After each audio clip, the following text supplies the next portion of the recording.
ہنس رہے ہیں, بے تکلف نہیں ہنسنا چاہیے. میرے نبی پاک صلی اللہ علیہ وسلم اسے پسند نہیں فرماتے. علماء کہتے ہیں اس سے دل سخت ہو جاتے ہیں. وہ کہتا لگا کہ ہنس رہے ہیں. میرے نبی پاک نے ارشاد فرمایا, او تیز ہنسنے والوں, اس موت کا ذکر کرو جو سارے مزوں کو ختم کر دیتی ہے. اللہ اکبر, اللہ. حضور نے فرمایا, میرے آقا کریم نے, میرے رحمت عالم نے, جو میں جانتا ہوں اگر تم کو بتا دوں تو تم اپنی زندگیوں پہ زیادہ رو گے, اللہ اکبر, کم ہنسو گے. میرے بھائیوں, میرے دوستوں, یہ خوف کہاں چلا گیا؟ میرے حضور فرماتے ہیں, میرے آقا فرماتے ہیں, صحابہ اکرام نے عرض کی, ایک آدمی بڑا نیک ہے, بڑا نیک ہے, اس کو ذرا دھیان دیجئے گا. حضور نے نیکی کا معیار کیا بتایا. سرکار فرماتے ہیں, میرے نبی پاک, تم جس کی نیکی کا روز ذکر کرتے ہو, کیا اس کی محفل میں کبھی موت کا ذکر ہوتا ہے؟ عرض کی حضور نہیں ہوتا. فرمایا, پھر وہ اتنا نیک نہیں ہے جتنا تم سمجھتے ہو. اللہ اکبر, اللہ. اب جب کچھ بے عمل پیروں نے جنتیں بانٹنا شروع کر دی, کیا بات ہے. تو اب آپ مجھے ایک دل پہ ہاتھ رکھ کے بتاؤ کہ ان کے مرید کیوں نماز پڑھیں گے؟ اللہ, بے شک, جی. میں اس کا مرید ہوں, توجہ کرنا, میں اس کا مرید ہوں. میں پیر صاحب جس نے لاک ڈاؤن میں راشن نہیں بانٹا, وہ جنت دھڑلے سے بانٹ رہے ہیں. ان کو خبر ہے کہ یہ اپنے لیے مطمئن ہے. یہ لوگ وہ مطمئن ہے کہ جب تک بے وقوفوں کی بہتات ہے دنیا میں, عقل مندوں کی روٹی روزی میں کوئی کمی نہیں. خدا کی عزت کی قسم کھا کے کہتا ہوں, ایسے چھلاوے والے لوگوں کے پیچھے مت جانا. نہ تو وہ پیر ہیں, نہ پیر کہلانے کے لائق ہے. خدا کی قسم, کائنات کا سب سے بڑا ہادی اور سب سے بڑا پیشوا, سب سے بڑا پیر ہے آمنہ کا لال, اور سب سے بڑا مرید ہے ابو بکر صدیق. ہائے ہائے ہائے, سبحان اللہ, سبحان اللہ, زندہ باد, زندہ باد, نعرہ تکبیر, نعرہ رسالت, آدھی باتیں اعلیٰ حضرت. ماشاءاللہ, کیا کہنے سے یہ پیر ہے سیدنا ابو بکر. نبی پاک سے بڑا کوئی پیر نہیں, ابو بکر صدیق سے بڑا کوئی مرید نہیں. کیا کہنے, بے شک, بے شک. اب کہیں, اور قرآن یہ کہتا ہے, جو سابقون ہیں جو سبقت لے گئے وہ سبقت لے گئے. بے شک, بے شک. اور سنو, اللہ نے اپنے حبیب کو یار بھی چن چن کے دیے, رشتہ دار بھی چن چن کے دیے. نہ اس کے حبیب کے یاروں کا کوئی جواب ہے, نہ رشتہ داروں کا کوئی جواب ہے. بے شک. ادھر دیکھو, یہ جو پیروں کے سامنے سجدہ کرتے ہیں اور پھر اس کے بعد ویڈیو لگتا ہے, یہ بریلوی پیر ہے. معذرت کے ساتھ عرض کرتا ہوں, یہ ڈھونگی بدترین قسم کا آدمی, یہ نہ تو بریلوی ہے, نہ اس کا اعلیٰ حضرت سے کوئی تعلق ہے, چونکہ اعلیٰ حضرت نے اس سب کو پہلے ہی منع کر دیا. بے شک, بے شک, جی حق ہے. ایک مدینے میں توجہ کرنا, ذرا توجہ کرنا. اظہار بھائی, آپ سب علماء اکرام سے دعائیں چاہتا ہوں. میں نے کبھی علماء کی توجہ نہیں مانگی ہے. توجہ اگر یہ کر دیں تو معاملہ کبھی کبھی بہت زیادہ, اس وجہ سے صرف ان کی دعائیں چاہیے. میری طرف توجہ کریں, غور کریں. علماء کا میں خادم ہوں, ذرا غور کریں. یہ جو رقاصہ, وہ اچھا وہ قوالی ہو رہی ہے, اور وہ قوالی میں جیسے ہی ہاتھ پڑا اس پہ لگا ہے ہاتھ, ویسے ہی میاں کے ایک آدمی پہ حال آیا. اچھا, یہ اتنے چالاک ہوتے ہیں قوالی سننے والے, سب ایک ساتھ حال نہیں آتا. سنبھالے گا کون؟ ایک آتا ہے اور اس کو 4 لوگوں نے گرے میں لے لیا. اب وہ سوچ رہا ہے جیسے کیا ہو گیا ہے اس کو, ایک دم کپڑے پھاڑ رہا ہے. اذانیں ہو گئیں, نماز کا وقت ہو گیا, اس نے کچھ نہیں کیا, نہ درود پڑھا, نہ اس کے کپڑے مصطفیٰ والے ہیں, مگر جیسی قوالی, او میرے بھائی, او میرے دوست, میرے عزیز, اس کو نہ سمجھ. اور یہ پیر بیٹھا ہے, اس کے سامنے سجدہ.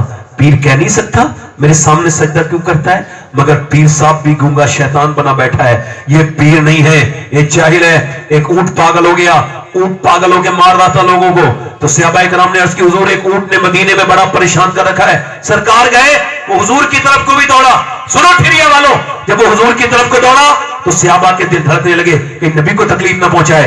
مگر اونٹ آ کے میرے نبی کے پیروں میں سجدہ کرنے لگا. جب وہ سجدہ کرنے لگا, صحابہ نے عرض کی, یا رسول اللہ, یہ جانور ہو کے سجدہ کرتا ہے, ہم کو زیادہ حق ہے سجدہ کرنے کا, اجازت دے. پر نہیں, میں اجازت نہیں دوں گا. اگر میں اجازت دیتا تو میں مخلوق میں عورت کو اجازت دیتا کہ وہ اپنے مرد کو سجدہ کرے. میں اجازت نہیں دوں گا. خدا کی عزت کی قسم, پوری دنیا کے سنیوں کے لیے میرا یہ پیغام ہے, اگر کسی پیر کو سجدہ جائز ہوتا تو سب سے پہلے جو مرید سجدہ کرتا اس کا نام سیدنا ابو بکر صدیق ہوتا. حق ہے, واہ वाह वाह, जिंदाबाद जिंदाबाद, बहुत उम्दा सैयद साहब, आप जिंदाबाद। जरा तवज्जो करो, मेरी तरफ गौर करो। उन्होंने पीर साहब ने कह दिया उसको जन्नत है, हालांकि मैं अबू बकर सिद्दीक वो ऐसा जन्नती कि जिसके जन्नती होने में शक करने वाला जहन्नमी।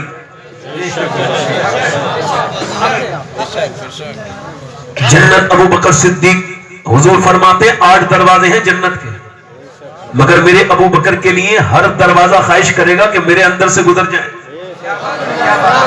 फरमाते सबका बदला दे चुका हूं, मेरे अबू बकर का बदला मेरा रब अता करेगा। कौन? सैयदना अबू बकर सिद्दीक। मेरा इमाम कहता है महबूब रब अर्श है इस सब्ज कुब्बा में, पहलू में जलवागाह अतीक उमर की है। इस पे गौर तो करें आप, जो एक बार रोज़े रसूल देखे उस पे मेरे नबी की शफाअत वाजिब, तो जो 1400 साल से बराबर में लेटा है अबू बकर, उसका आलम क्या? हाय हाय हाय, अरे जिंदाबाद जिंदाबाद, क्या कहने, सुभान अल्लाह सुभान अल्लाह। यार सारे लोग जवाब दें भाई। अल्लाह के रसूल ने फरमाया मैं सबका बदला दे चुका हूं, अबू बकर का बदला मेरा रब अता करेगा। अबू बकर का बदला मेरा रब अता करेगा। ये वाहिदी कॉन्फ्रेंस है सबे सनाब शरीफ में। मीर अब्दुल वाहिद बिलग्रामी रदी अल्लाह तआला लिखते हैं कि जब रात के वक्त में हुजूर हिजरत की शब आए, अबू बकर सिद्दीक के दरवाजे पर आवाज दी, बाहर खड़े थे, एकदम दरवाजा खोला, खड़े थे, सामान तैयार, बिल्कुल सोए नहीं थे, तैयार थे। हुजूर ने फरमाया मैंने तो आपको इन्फॉर्म नहीं किया आज रात को हिजरत करनी है? का सरकार आका हुजूर ने कई साल पहले फरमाया था रात को हिजरत करनी है। उस दिन से लेके गुलाम रात को सोता नहीं, दरवाजे पे खड़ा रहता है, सामान बांध के। उसी दिन से लेके अब तक कि हुजूर मेरे आए, मेरे आका आए तो हुजूर को जहमत ना हो। गुलाम उस दिन से लेके आज तक अभी तक सोया नहीं। इकबाल कहता है कोई अगर मुझसे कहे कि जरा अक्ल का नाम रखो तो मैं अबू जहल रख दूंगा, और कोई अगर मुझसे कहे कि जरा इश्क का नाम रखो तो मैं अबू बकर सिद्दीक नाम रख दूंगा।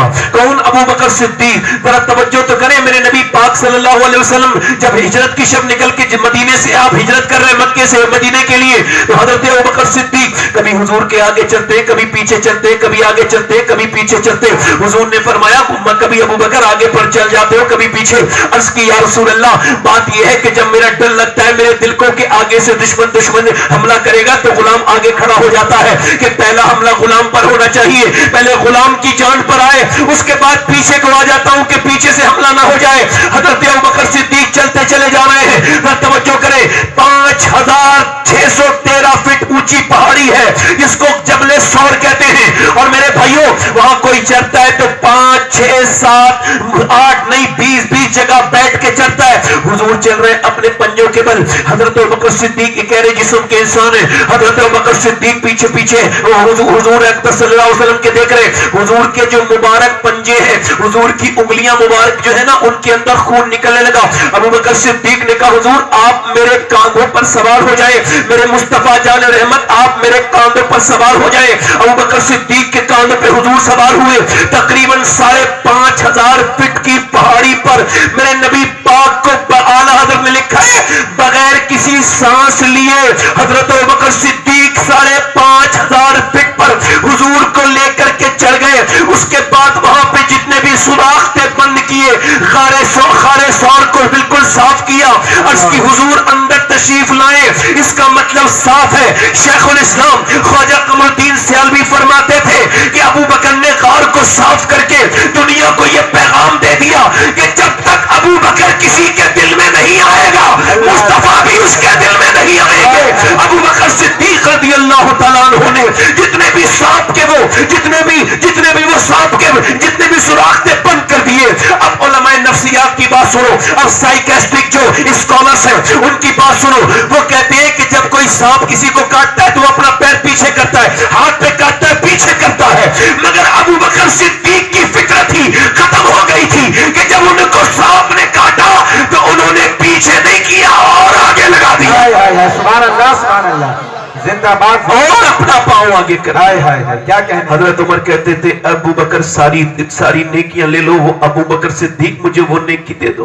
अल्लाह, आजकल वही पीर है जो मुरीद कर दे, मालदार कर दे, वो पीर है। आओ अबू बकर सिद्दीक एक बहुत ज्यादा मशहूर ताजिर बिजनेसमैन, मगर आज मदीने में बैठे हैं। सब दोपहर है, हुजूर आए हैं, हजरत उमर आए, आके अर्ज करते हैं اے ابو بکر صدیق آپ یہاں کیوں تشریف رکھتے ہیں؟ آپ فرماتے ہیں او عمر بات یہ ہے کہ میرے گھر میں 5 دن سے کچھ پکا نہیں ہے، اس وجہ سے بچوں کی بھوک کی وجہ سے میں باہر آ گیا ہوں۔ ذرا اپنے معیار دیکھو اور صحابہ کے معیار دیکھو ذرا، میں تو آپ کو صرف بات کر سکتا ہوں جو آپ کو صرف بات بتانے آیا ہوں۔ حضرت عمر بولے اے ابو بکر صدیق بات یہ ہے ابو بکر میں نے بھی 3 دن سے کچھ نہیں کھایا ہے، میرے بچے بھی 3 دن سے بھوکے ہیں۔ کہتے پھر حضور آئے، سرکار آئے، آپ کے مبارک سر پر آپ کی چادر ہے۔ اما عائشہ فرماتی ہیں حضور جب دوپہر میں نکلتے تھے تو سورج سے زیادہ آپ کا چہرہ چمکتا تھا، رات کو نکلتے تھے چاند سے زیادہ اعلیٰ حضرت فرماتے خورشید تھا کہ زور پر کیا بڑھ کے چمکا تھا قمر۔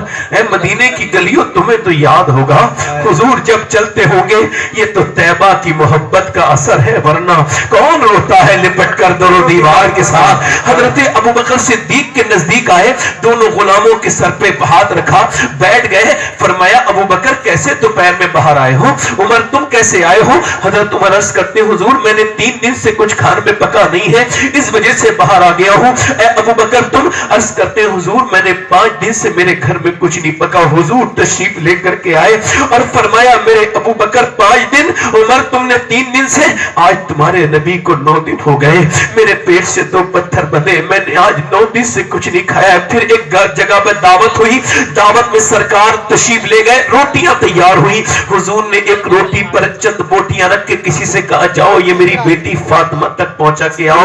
حضرت ابو عمر نے عرض کی حضور کیوں؟ فرمایا اگر میں نے آج 9 دن سے کچھ نہیں کھایا ہے تو میرے گھر میں میری بیٹی بھی 9 دن سے بھوکی ہے۔ میں کہتا ہوں لوگوں کون سا اسلام تم نے آج پریکٹس کرنا شروع کیا ہے؟ جو تم کو مالدار کر دے وہ پیر ہے یا جو تم کو دیندار بنا دے وہ پیر ہے؟ بتاؤ کون پیر ہے؟ میں آپ سب سے پوچھنا چاہتا ہوں۔ حضرت ابو بکر صدیق کا مثال ہونے والا ہے۔ امی عائشہ صدیقہ سے کہتے او عائشہ او میری بیٹی ایسا کرنا میرا وصال ہو تو مجھے یہی کپڑے پہنا دینا جن کپڑوں میں میں انتقال کر رہا ہوں، اسی میں دفن کر دینا، نیا کفن نہ پہنانا۔ کہا کیوں؟ کہ نیا کفن زندہ لوگوں پہ اچھا لگتا ہے، نیا کپڑا زندہ لوگوں پہ اچھا لگتا ہے۔ توجہ ہے میری، غور کر رہے ہیں میری بات پہ؟ ابو بکر صدیق جس نے پوری زندگی حضور کے نام کر دی، جس کے بچے بھوکے بھی رہے پیاسے بھی رہے، کون ابو بکر؟ اللہ اکبر، میرے نبی پاک کا وہ غلام ابو بکر صدیق جسے حضور کے مزاج کی خبر تھی، وہ ابو بکر صدیق جو 3 دن غار میں رہے، جس کا قرآن میں اللہ نے ذکر کیا۔ وہ ابو بکر تو اتنا ڈرے کہ جب چڑیا کو دیکھے تو کہے کاش ابو بکر نہ ہوتا، چڑیا ہوتا، چڑیا ہوتا، مدینے کی چڑیا ہوتا۔ آج ہم کہتے ہیں مدینے کا کتا، لوگ اعتراض کرتے ہیں، ابو بکر صدیق کہتے ہیں کاش ابو بکر نہ ہوتا، مدینے کی چڑیا ہوتا۔ آپ فرماتے کاش ابو بکر نہ ہوتا، کسی مومن صالح کے پہلو کا بال ہوتا۔ میرے آقا فرماتے ہیں میرا رب میرے صحابہ پہ فخر فرما رہا ہے عرفات کے میدان میں، بالخصوص میرے عمر پہ فخر فرما رہا ہے۔ ایک ہوتا ہے مرید، ایک ہوتا ہے مراد۔ مرید وہ ہوتا ہے جو پیر کا مرید ہو جائے، مراد وہ ہوتا ہے جسے پیر اپنا مرید کرنا چاہے۔ تو سنو سارے صحابہ نبی کے مرید ہیں، میرے عمر میرے نبی کا مراد، میرے نبی کی مراد ہے۔ حضور نے عمر کو مانگا ہے اللہ مجھے عمر عطا کر دے۔ کون عمر؟ کوئی عام انسان تھوڑی، آدھی دنیا پہ اسلامی جھنڈا کسی ایک اس विधान सभा का नहीं, किसी एक लोकसभा का मालिक नहीं, किसी एक सूबे का मालिक नहीं, एक मुल्क का नहीं, आधी दुनिया पे इस्लामी झंडा लहराने वाला कौन? उमर। मेरे नबी ने फरमाया मेरा उमर ईमान लेकर आया है तो अल्लाह के फजल से, मेरे नबी फरमाते हैं फिर आसमान के फरिश्ते ज्यादा खुश हो रहे हैं, मक्के के मुसलमानों से ज्यादा आसमान के फरिश्ते खुशियां मना रहे हैं। कौन? उमर। वो उमर जिसके आदा पे शादा सकर, उस खुदा दोस्त हजरत पे लाखों सलाम। कौन? उमर फारूक आजम। सुनो मेरे भाइयों, सुनो मेरे दोस्तों, वो उमर कि किसी की शहादत की गवाही बद्र का मैदान देगा, किसी की शहादत की गवाही उहद का मैदान देगा, किसी की शहादत की गवाही करबला का मैदान देगा, मगर जब मेरे आका उमर की बात आएगी तो नबी का मिंबर गवाही देगा, हुजूर की मस्जिद नबी गवाही देगी। उमर कौन? उमर वही उमर जो आधी दुनिया के बादशाह होने के बावजूद पूरे दिन अपने कांधे पर मशकीज़ा रख के गरीब औरतों के घरों में पानी भरते थे। कौन? उमर। वो उमर फारूक आजम। आज उनके जब चाकू मारा गया है, उनके चाकू मारा गया, उनके पेट से खून निकला, उन्होंने अपने बेटे से कहा मेरा सर जमीन पे रख दे। नहीं रखा। अब्दुल्ला मुझे जमीन पे रख। और जब कई मरतबा कहा तो सर जमीन पे रख दिया। मदीने के सारे सहाबा जमा है। हजरत उमर आज दुनिया से रुखसत होने वाले, लोग आगे बढ़ के देख रहे हैं कि उमर देखो क्या करते। उमर ने अपनी नाक जमीन पे रख दी और कहा ऐ अल्लाह, लोग कहते उमर ये है, उमर वो है, उमर वो है, मगर उमर तो तेरी बारगाह का मोहताज है। अगर तूने आज उमर को न बख्शा, मौत का वक्त है, रब उमर को बख्श दे। अगर आज उमर न बख्शा तो उमर हलाक हो जाएगा। ऐ मेरे मालिक, उमर हलाक हो जाएगा। उमर को बख्श दे। हजरत अली रोने लगे, हजरत इमाम हसन हुसैन दोनों रोने लगे। शहजादे हजरत अली ने सर पे हाथ रखा, अमीरुल मोमिनीन ना रोइए, मैंने सुना है नबी ने फरमाया आपका महल जन्नत में सुर्ख कलर का बना हुआ है। तो आप गवाही दोगे अली? मैं भी गवाही दूंगा, मेरा बेटा हसन भी गवाही देगा, अमीरुल मोमिनीन मेरा बेटा हुसैन भी गवाही देगा। अरे उमर, उमर फारूक आजम के गुलाम आज नहीं डरते। हजरत सैयदना अबू हुरैरा 80 साल के सहाबी, कितना बड़ा मुहद्दिस है अबू हुरैरा। इंतकाल का वक्त है, इमाम गजाली लिखा है इंतकाल के वक्त पे कभी रंग सुर्ख है, कभी जर्द है, कभी पीला है, कभी सुर्ख है, कभी पीला है, कभी सुर्ख है, कभी जर्द, कभी सुर्ख, कभी जर्द, कभी सुर्ख, कभी बेहोश, कभी होश में। किसी ने पूछा ऐ हजरत अबू हुरैरा क्या मौत से डरते हैं? कहने लगे नहीं नहीं नहीं। आला हजरत ने फरमाया क्यों जनाब अबू हुरैरा, कैसा था वो जामे शीर जिससे 70 साहिबों का दूध से मुंह फिर गया? ए अबू हुरैरा आप इतना क्यों रो रहे हैं, क्या बात है? इरशाद फरमाते हैं मुझे मौत से डर नहीं है। काफिर का नबी फरमाते हैं मरने से पहले पता चल जाता है जहन्नमी है बंदा या जन्नती। अल्लाह अकबर। तो बस अबू हुरैरा को अभी मौत आने वाली है। अल्लाह। वो अपने रब से कहता है मालिक अबू हुरैरा के सारे गुनाह माफ करके उसे जन्नत अता कर देना। जरा तवज्जो तो करें। हजरत अब्दुल्ला इब्न मुबारक कहते हैं मैं काबे का तवाफ कर रहा हूं। आजकल काबे में तवाफ कर रहे हैं लोग, तस्वीरें खींच रहे हैं, इंस्टाग्राम चला रहे हैं, लाइव कर रहे हैं। माज़अल्लाह इमाम हसन वो कहता है वो फरमाते हैं कि काबे का तवाफ करेगा आदमी, हजर अस्वद से शुरू हुआ है, इस्लाम करने के बाद कहता है या अल्लाह मेरे ईमान पे खात्मा हो, मेरा ईमान पे। जरा ध्यान से सुनना, कान जरा खोल लेना मेरे भाइयों, फिर ना कहना बात समझ नहीं आई थी या बात बता के नहीं गए थे। ध्यान से सुनना नौजवानों, अपनी आंखों पे कंट्रोल न करने वालों, पूरी पूरी रात इंस्टाग्राम देखने वालों, बहुत ध्यान से मेरी बात सुनना। तो वो कह रहा है अल्लाह मेरा ईमान पे खात्मा करना। ये यहाँ पर ये मकाम इब्राहिम पर यही दुआ कर रहा है, वो हतीम के करीब यही दुआ कर रहा है, पूरे हरम में वो मकाम इब्राहिम पर, रुकने यमानी पर, रुकने शामी पर, रुकने इराकी पर, रुकने अस्वद पर, वो सफा पर, मरवा पर एक ही दुआ करता है और फिर रोने लगता है, कहता मालिक मुझे माफ कर दे और मुझे मेरा ईमान पे खात्मा हो, मेरा ईमान पे खात्मा करना। अल्लाह मेरा ईमान। कहते 3 दिन लगातार रोता रहा। मैंने पूछा भाई तू लगातार 3 दिन से लगातार रो रहा है, आज कहां काबे में लोग रोते हैं? अपनी बीवी को ले जाकर के तस्वीर खींची, डाल दी इंस्टाग्राम पर। ओ माज़अल्लाह तौबा अस्तगफिरुल्लाह। इमाम हसन हुसैन दोनों जन्नती जवानों के सरदार है, मगर 25 हज किए हैं पैदल, मदीने से मक्का 450 किलोमीटर, वापसी 450 किलोमीटर, 100 किलोमीटर तकरीबन पैदल चलता है आदमी। अगर अपने पांव से हज करे तो सुनो वो तकरीबन चलते थे तकरीबन 1000 किलोमीटर पैदल। उनसे किसी ने पूछा आप मक्के आते हैं तो जूते पहन के क्यों नहीं, वो आप सवारी पे क्यों नहीं आते? दोनों भाई आप बगैर सवारी के क्यों आते? ए हसनैन बताओ जन्नती जवानों के सरदार। दोनों भाई रोए और कहने लगे अल्लाह के अजीम घर पे सवारी पे बैठते हुए जाते हुए शर्म लगती है। हसन और हुसैन को शर्म आ जाए और तुझे चंद पैसे क्या मिल गए, तूने काबे में जाकर के बदतमीजी शुरू कर दी, तस्वीरें शुरू कर दी। और मेरे भाई काबे में जाकर के तो मेरे गौसे आजम ने अर्ज की थी मालिक अब्दुल कादिर को माफ कर दे, वरना तू अब्दुल कादिर को मालिक माफ कर दे, वरना अंधा उठाना मुझे मेरे गुनाहों के साथ में अब तेरा तो क्या तेरी मखलूक का सामना भी नहीं कर सकता। मेरा इमाम कहता है हरम की जमीन और कदम रख के चलना। अरे सर का मौका है। ओ जाने वाले कहते मैंने इससे पूछा 3 दिन लगातार एक ही दुआ कर रहा है, तुझे कोई दूसरी दुआ याद नहीं? का हुजूर मेरे दो भाई थे, एक ने 40 साल अजान पढ़ी, एक ने 35 साल, मगर जब दोनों मरे हैं तो ईमान पे नहीं मरे। क्यों? का वो बदनिगाही करते थे। अल्लाह।